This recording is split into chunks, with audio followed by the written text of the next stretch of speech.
Welcome to True Revolution, your official True Touch TV weekly health and beauty digest. I'll be your gracious host as I take you on a tour exploring what's new on the health and beauty landscape. All this and more coming up next inside True Revolution Digest. Yeah.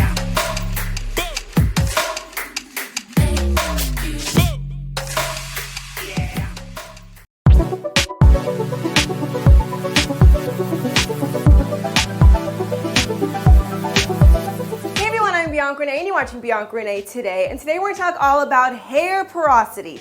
Hair porosity is one of those words that I've never heard of until I got really involved in this curly hair community, and turns out it's a pretty big deal. Hair porosity is how well your hair is able to absorb and hold moisture. So why do I need to know about porosity? Well, if you want to know what kind of hair products are going to work for your hair, you're going to have to understand your hair porosity, or it's going to be frizzy, your choice. Porosity is usually determined by your genetics, but heat and chemical damage can increase the porosity and change your levels.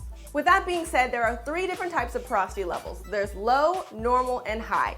Normal porosity means your hair is just working out fine. You don't really notice any problems with it. It's just kind of doing its thing. It's normal. But I'm going to really focus on high and low today because that's where the problems lie.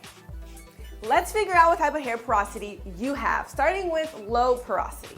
If you have low porosity hair, that means that your hair strands look like this. All the cuticles are extremely sealed and closed shut, so it's really hard to allow moisture to come in. Here are some signs to let you know if you have low porosity hair. 1, products don't really absorb into your hair. They kind of just feel like they sit on your hair, and you often get a lot of product buildup. Your hair does not absorb hair color very easy. It takes a long time to actually change the color of your hair and to do any type of treatment. You might notice water beads on your hair when you get your hair wet. You actually see the water droplets just sitting on your hair, or it takes a very long time for your hair to get completely wet when you're in the shower. Another sign is if your hair takes hours, if not days, to dry. Or if you use a lot of products that are like butters and it's just too thick and leaves your hair oily, it might be too much for your hair because of its low porosity. Now before you go, oh, okay, I for sure have low porosity, let me go over high porosity. If you have high porosity hair, that means your hair strands look like this. The cuticle is way more open, so it now can absorb moisture really easily, but it does not retain the moisture. Easy in, easy out. High porosity hair is also referred to damaged or highly processed hair because now the cuticles are damaged, so they are torn, making them more open. You also might notice that your hair tangles extremely easy because all the cuticles are getting caught onto each other. If you have high porosity hair, then your hair dries extremely fast. You put in the moisture and next thing you know, it sucked it all up. If you notice that your hair continuously always tends to get frizzy, could be because of high porosity, or if you use products like lotions and milk and they just seem like they just don't work for you, might not be enough for your high porosity hair. Low porosity hair is also known as protein sensitive hair, and high porosity hair actually likes the protein. So if you can use products with protein or do like a DIY wash using eggs, your hair will love it. Now with that being said, it still gets kind of tricky on trying to figure out what kind of porosity you have because you might be thinking, well, my hair does take a long time to dry, but it is often dry and frizzy, so what do I have? Well, there are a couple tests we can do. The first test that you might have heard about is the cup test. The cup test means you take a glass of water, you take a strand of your hair, and you just place it in the water. If your hair is floating, that means that you have low porosity hair. It means the cuticles are sealed, it's not letting any moisture in, so it's not sinking to the bottom. If it's normal hair, it's kind of just in the middle, floating, just where it's supposed to be. And if your hair has sunk all the way down to the bottom of the cup, that means it took in the moisture and was able to sink really easy because it was able to absorb the moisture really easy. Now when I did the cup test, I took a strand of my hair, dropped it in the water, and my hair was just floating. And you're supposed to let it sit there for like 2 to 4 minutes, see how long it takes to float.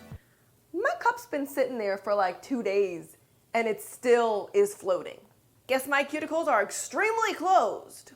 So this is something that is really easy that you definitely can try, but I've also heard mixed reviews about this because technically speaking, our hair does have natural oils, and oils float in water. So some say that even no matter what kind of strand you put in there, your hair has oil, it's gonna float no matter what.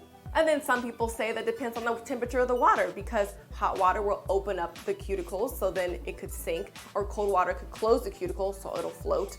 And some say that it has to be on clean hair.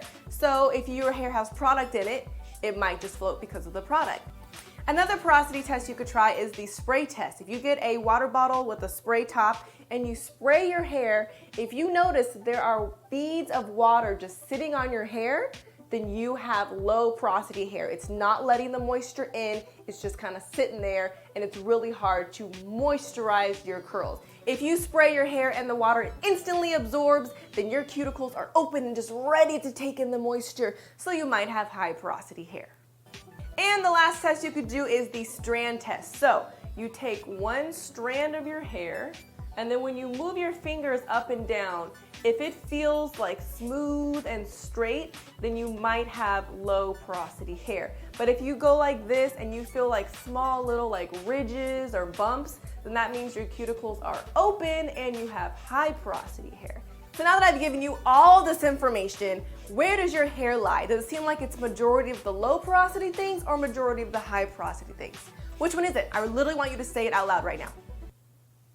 If you really said it out loud, you're cool. Alrighty, now if you said low porosity, let me tell you some tips to keep in mind that are very important when buying hair products for low porosity hair. First of all, when it comes to deep conditioning your hair, you can use some heat to open up the cuticles. This is why you see in a lot of deep conditioning products, it says to use like a heat cap or let the product sit under a dryer for a little bit, because you need to open up your hair shafts. Now, it wasn't until I started watching a lot of YouTube videos that I noticed that some girls have hooded dryers just in their house. I'm like, ain't nobody got a hooded dryer just lying around, but apparently a lot of girls do. Another way to use heat without using like a blow dryer is to wash your hair with hot water. Then you're getting your cuticles to open up, and then you could also heat up your deep conditioning treatments before you put them on your hair. No, this does not mean to bring out the flat iron. Don't get crazy. Product-wise, it is important to use lighter products for low porosity hair. Our hair likes things like argan oil, almond oil, and grapeseed oil. Because our hair does get a lot of product buildup, it is good to use an apple cider vinegar rinse every so often to really cleanse the scalp. And last but not least would be to apply the product to damp, not extremely wet hair. If you have high porosity hair, then I would say to keep your hair soaking wet, because it's gonna suck it up in a couple seconds anyways, and apply the product while your hair is soaking wet. If you have high porosity hair, it's also good to layer your products. Now, if you watch my videos, you know I always say I like products that just work on their own. I'm a one product type of girl. But then I do get comments from you guys saying one product is not enough for my hair. And maybe it's because you have high porosity hair and I have low porosity hair. So if you have high porosity hair, you're probably going to want to use a leave-in conditioner, a cream, and a butter. Using all three of those is really going to give your hair the moisture that it needs. But every hair type is different, so if all three is too much, narrow it down to two. The best thing you could do is just experiment. It's also better for high porosity hair to just air dry. You don't need any extra help with drying your hair by using a dryer, because you know it dries super fast. And opposite of low porosity, if you have high porosity hair and you're in the shower, you want to rinse your hair with cold water. You just put all this moisturizing conditioner in your hair and you want it to stay in there. So if you close the cuticles and seal them with cold water, it'll last a lot longer. Product-wise, for high porosity hair, you're gonna wanna use heavier products like butters, creams. You also wanna use oils like coconut oil, jojoba oil, and aloe vera gel. Aloe vera. So now that you've learned all this information about porosity, it's time to go out and buy products that work for your specific hair type. Next week. Thanks for watching Bianca Renee Today.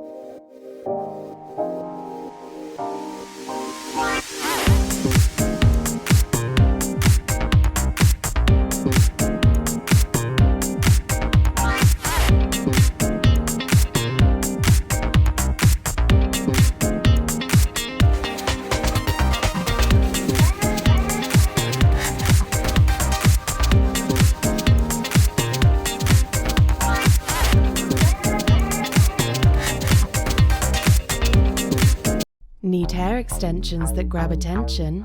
Introducing True Color Line by True Touch Collections. A new premium natural human hair extensions with Star Lock technology. These thick, lustrous and silky hair extensions are designed to hold during work or play. No shedding, dye-enabled washable and reusable hair. Untangle your budget. 3 bundles start at $70. Shop online today with free shipping.